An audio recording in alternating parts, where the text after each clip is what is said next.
الحمد للہ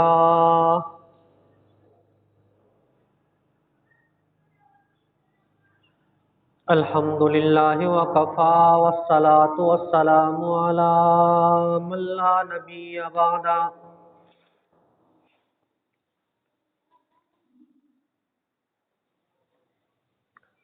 ارسلہ بالحق بشیرا ونذیرا وداعیا الی اللہ بإذنہ وسراجا منیرا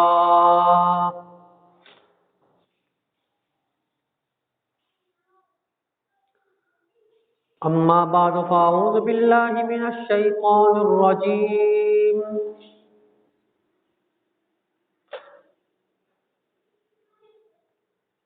بسم اللہ الرحمن الرحیم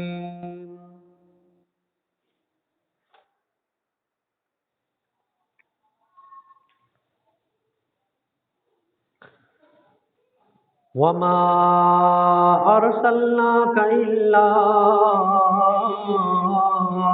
رحمۃ للعالمین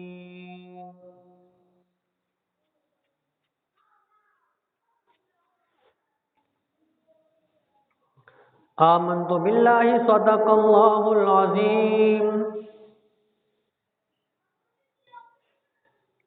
وبلغنا رسوله النبی الکریم ونحن على ذلك لمن الشاهدين والشاكرين والحمد لله رب العالمين۔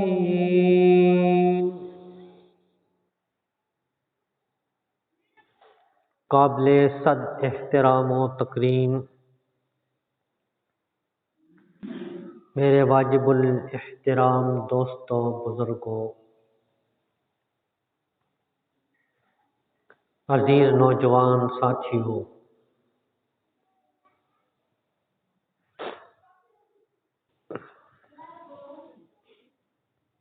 آپ حضرات کے سامنے آپ صلی اللہ علیہ وسلم کی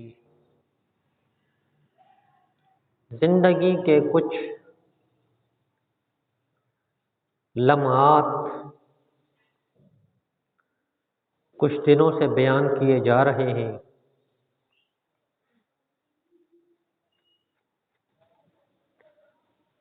ہمارا نمونہ کیا ہمارا رہبر ہمارے لیے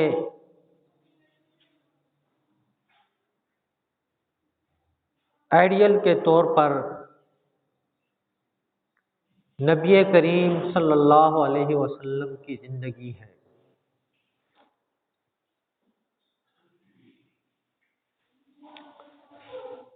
کہ ان کی زندگی جب ہمارے سامنے ہوگی تو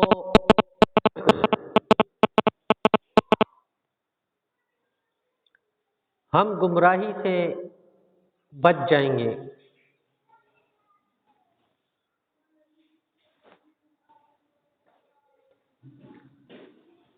جتنی بھی قومیں تباہ و برباد ہوئی ہیں تو ان کے پاس ان کے نبیوں کی زندگی محفوظ نہیں تھی۔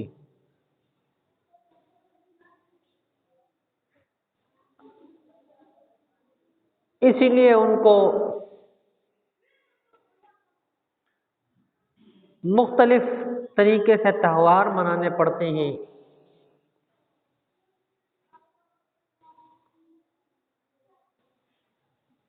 کبھی کیک کاٹ کر، کبھی ناچ گانوں کی محفلیں کرا کر وہ اپنے تہوارات کو زندہ رکھتے ہیں۔ لیکن آپ صلی اللہ علیہ وسلم کی ہر ادا محفوظ ہے۔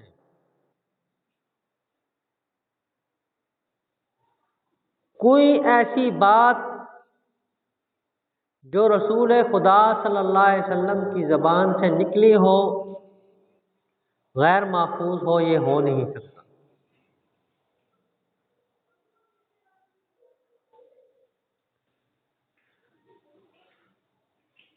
احادیث مبارکہ کی کتابیں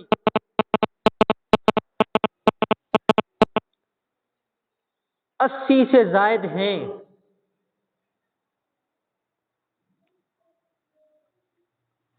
اور ان میں سے کئی کتابیں ان کی جلدیں ہی شمار نہیں ہو سکتی۔ ملا علی قاری رحمۃ اللہ علیہ نے بخاری شریف کی شرح لکھی تو تقریباً 15-16 جلدوں میں وہ ہے، اس میں احادیث لائی ہیں۔ تو آپ صلی اللہ علیہ وسلم کی زندگی محفوظ ہے، اور آپ صلی اللہ علیہ وسلم کی زندگی میں جو مشکلات آئی تھیں وہ میں آپ حضرات کے سامنے ذکر کر رہا تھا کہ جب آپ صلی اللہ علیہ وسلم ہجرت کے لیے روانہ ہوئے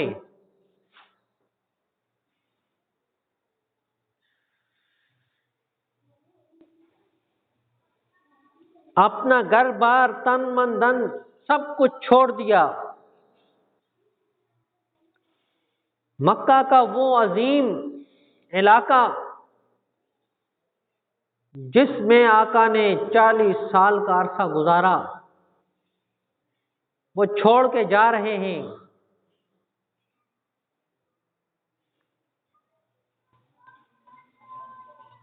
اور بڑے ہی دکھ کے ساتھ اور درد کے ساتھ علاقہ چھوڑ کے جا رہے ہیں۔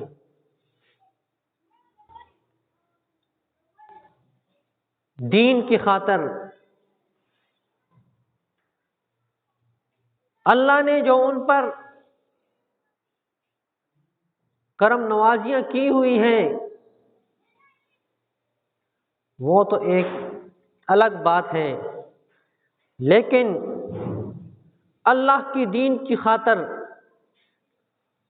انہوں نے اپنا سب کچھ قربان کیا،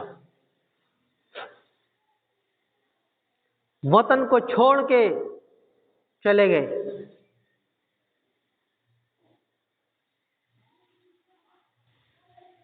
سیدنا ابو بکر صدیق رضی اللہ تعالیٰ عنہ فرماتے ہیں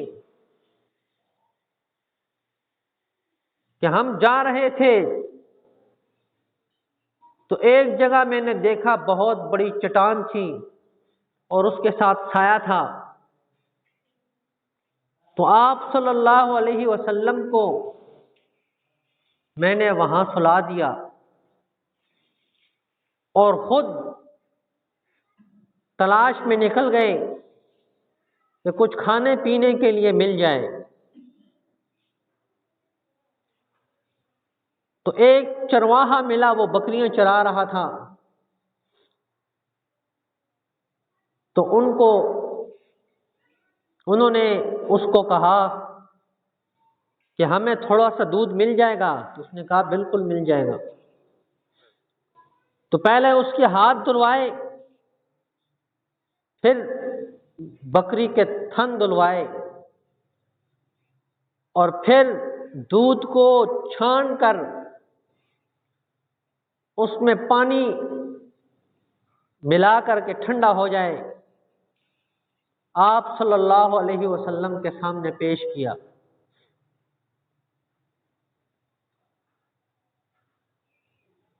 اور کچھ دیر آرام کرنے کے بعد وہاں سے چل پڑے۔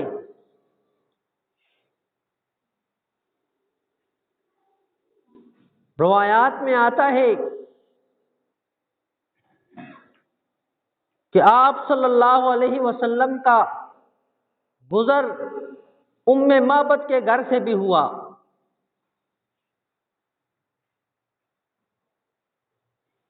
ام معبد ابھی مسلمان نہیں ہوئی،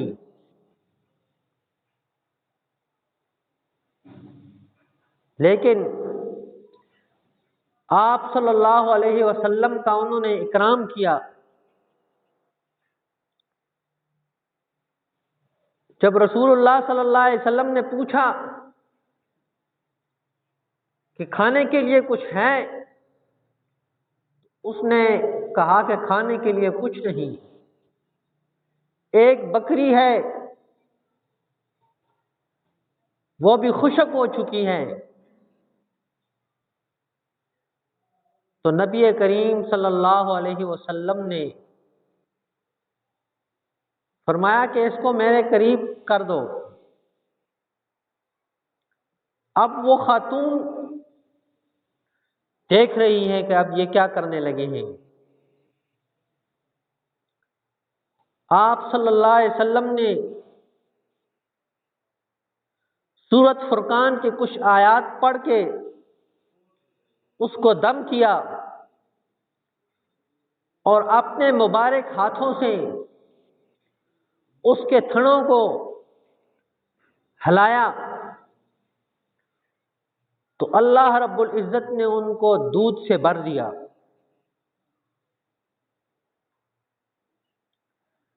خاتون سے کہا جتنے بھی برتن ہیں سب لے آؤ، سب کے سب بھر گئے اور خود بھی رسول اللہ صلی اللہ علیہ وسلم نے پیا اور سیدنا ابو بکر صدیق رضی اللہ تعالیٰ عنہ نے بھی دودھ پیا۔ وہاں سے آپ تشریف لے گئے۔ شام کے وقت جب اس کا شوہر گھر آیا تو اس نے محسوس کیا کہ کوئی گھر میں آیا ہے، اور کیوں نہ محسوس کرتا کہ رسول اللہ صلی اللہ علیہ وسلم جہاں سے گزرتے وہاں سے خوشبو آنی شروع ہو جاتی۔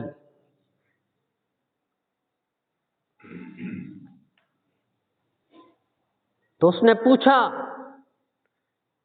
کہ کون اجنبی مہمان آیا ہے؟ تو اس نے جو نبی کریم صلی اللہ علیہ وسلم کی تعریف کی ہے وہ آج تک محفوظ ہے۔ ابھی کلمہ نہیں پڑا، مسلمان نہیں ہوئی، اس نے کہا ایسا ذی وقار انسان آیا ہے کہ اس جیسا کائنات میں کوئی انسان نہیں تھا، اور یہ ساری برکت جو تجھے نظر آ رہی ہے یہ اس کے ہاتھوں سے تھی۔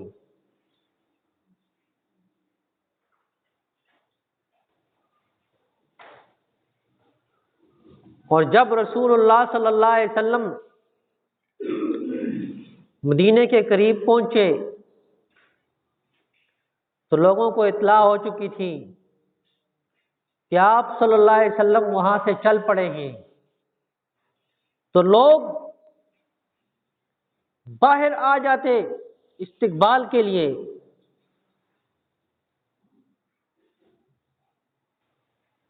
وہاں بیٹھ کے انتظار کرتے، یہ اب آتے ہیں اب آتے ہیں۔ جب دھوپ کڑکتی ہوتی تو واپس چلے جاتے۔ ایک دن انتظار کیا اور واپس گھروں کو چلے گئے تو ایک یہودی چھت پہ بیٹھا ہوا تھا، اس نے دور سے دیکھا کہ کوئی آ رہا ہے اور تاثرات سے اس نے پہچان لیا کہ یہی رسول اللہ ہو سکتے ہیں۔ تو اس نے ادھر سے آواز لگائی کہ جس کی تم انتظار کر رہے تھے وہ آ گئے ہیں۔ پھر کیا تھا، مخلوق خدا جتنی تھی سب کے سب شہر سے باہر آ گئے۔ آپ صلی اللہ علیہ وسلم کا استقبال کرنے کے لیے باہر آ گئے اور ہر ایک آدمی خواہش کر رہا تھا کہ رسول اللہ صلی اللہ علیہ وسلم میرے گھر میں آ جائیں، میرے گھر میں آ جائیں، میرے گھر میں آ جائیں۔ تو آپ صلی اللہ علیہ وسلم نے اونٹنی کے مہار کو چھوڑ دیا کہ جہاں یہ رک جائے گی وہاں ہی قیام کریں گے۔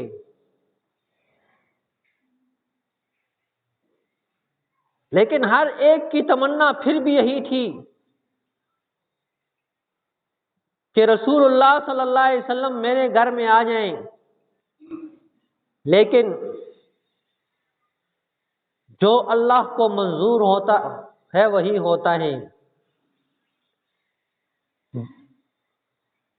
سواری آ کر سیدنا ایوب انصاری رضی اللہ تعالیٰ عنہ کے گھر کے سامنے کھڑی ہو گئی۔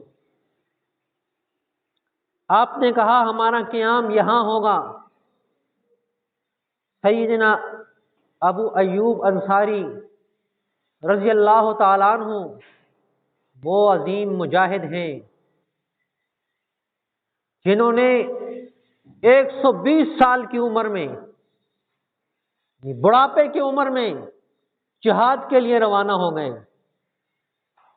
بیٹوں نے کہا ابا جان ہم ہیں نا، آپ کی طرف سے ہم جائیں گے۔ کہا نہیں، مجھے قرآن کی آیت گھر میں بیٹھنے نہیں دیتی، انفروا خفافا وثقالا، تم ہلکے ہو یا بوجھل ہو، نکلو اللہ کے راستے میں۔ اب میں کیسے رک جاؤں؟ اور جب نکلے تو امیر کو وصیت کی کہ جب میں اللہ کے راستے میں فوت ہو جاؤں تو مجھے وہاں دفن نہیں کرنا ہے، مجھے گھوڑے پہ ساتھ سوار کر کے میری لاش کو جہاں آپ جائیں گے پڑاؤ ڈالیں گے مکمل، وہیں مجھے دفن کرنا۔ یہ وہ عظیم مجاہد تھا، بڑھاپے کی عمر میں جا رہا ہے۔ آج ہمارے مسلمانوں کا بھی ایک حال ہے، اور ہم تمنا کرتے ہیں کہ ہمیں کوئی امیر المومنین ان جیسا مل جائے، اس میں صفات وہی ہوں، ہم جو مرضی کریں نیچے، لیکن جو ہمارا حکمران ہو وہ 5 وقت کا نمازی بھی ہو، ہر سال حج بھی کرتا ہو، اور بادشاہی مسجد کا خطیب بھی ہو، اور ہم چاہے نماز نہ بھی پڑھیں لیکن جو حکمران ہو وہ ایسے ہی ہونا چاہیے۔ تو ایسے نہیں ہوتا۔ تو آپ صلی اللہ علیہ وسلم کی جو سواری تھی ان کے ہاں آ کے رکی، تو ایوب انصاری رضی اللہ تعالیٰ عنہ نے ایک پرچہ لایا اور کہا کہ یا رسول اللہ آپ اپنے گھر میں آ کے رکے ہیں،